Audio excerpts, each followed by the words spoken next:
name's Dave Richins. I'm on the City Council in Mesa, Arizona. The form-based code is really looking at how something interacts with the street, how it interacts with the other buildings in the area, how it looks, instead of focusing so much about what goes on inside the building. Form-based code says, hey, this is how we want our street to look, and the use is less important in that hierarchy. We focused our form-based code in our downtown, and because we had existing land use that worked with a form-based code, so things were close to the street already, it was very walkable already, and so we could fill in the blank spots pretty readily. Where a form-based code can be challenging is in suburban retrofit. So sometimes you have to provide for a little bit more flexibility in that. So for example, we have some suburban shopping centers that are not as successful as they used to be. Form-based code can be a good tool there, but sometimes you have to have, be able to consider use there as much because you may be closer to an adjacent neighborhood or for a variety of issues. Form-based code isn't for every area and for every situation, but we hired Daniel Paralek at Opticos. His firm came and consulted with a lot of different people to kind of get the flavor of Mesa. What's going on here? What are we trying to accomplish? Talked to a lot of the business owners, talked to a lot of the residents, talked to elected officials, and really spent enough time to understand the community and create a plan that would really work with the densities that were appropriate for our kind of community, particularly with light rail coming into the area. We have 4 liberal arts colleges coming into downtown Mesa.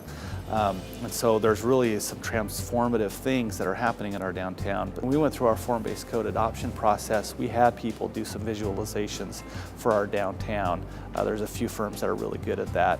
So people could see this is what we're talking about. And so when they could visualize it and see, oh, that's not as threatening. I can still do whatever I'm doing with my property now, but I have this whole new suite of options available to me should I decide to pursue greater investment in my property. And so when people realized that they were protected in their current uses, but then we were adding to them a whole suite of opportunities, they started coming around saying, hey, this might not be so bad. And the light rail is a great leverage for that. We have our light rail under construction now. It should be open, I believe, in early 2015. And then we'll start a second extension right on the heels of that, which is pretty exciting, for another 2 miles beyond that. But with the light rail coming in, it really let us look at station sites as nodes, as walkable nodes. So you look at a 1/4 mile and a 1/2 mile walk shed from that planning, from that station, and you're able to look at your planning for density, for residential, and leverage that light rail station to get away from parking. You can lower your parking ratios because people are starting to walk instead of use a vehicle. So something that's missing from the Mesa market, from the Phoenix market, is this ability to have a lifestyle that is relatively car-free. So it's not a choice available in our market. We do suburban single family really, really well in Arizona.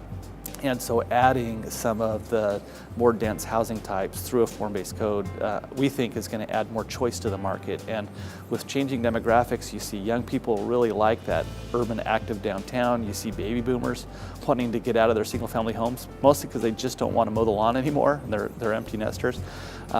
We need to provide that choice or plan for that choice in our market, and let the private sector and the market recognize that opportunity and then run with it. Private sector plays a very important role because government can only seed so much. Government should be focusing on what its core values are, providing transportation, streets, light rail, that kind of thing, good infrastructure. Private sector in turn needs to recognize opportunity.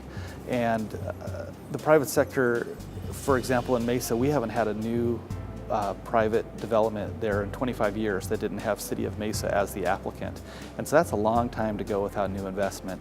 But after we adopted our form-based code, we had been talking about it with developers, and so we've had some folks come into town. So coming out of the ground, 81 units of senior affordable housing right near our light rail station in downtown. And so it's the first private investment in a $17 million project. Right now, next door to that now, the ancestors of Barry Goldwater, who was a senator from Arizona, want to build the Goldwater Library, which is a place to house his archives. And so that is creating a lot more energy. Now down the street, our old Southside Hospital, which the city now owns, it's a former hospital from the 60s, 70s era. We have gutted that, and we're transforming that into Benedictine University. So Benedictine University is a private liberal arts college out of Lisle, Illinois. And their investment in our community and in our educational attainment is also going to be transformative for our downtown and our whole community.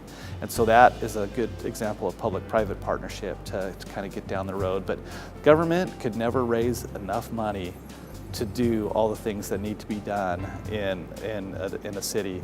And so the private sector and their private capital are going to be essential. And I think there's real opportunity in Mesa for people to come in and make lots of money. We want developers to come in and make lots of money, but also build quality and build a community that's well knit together.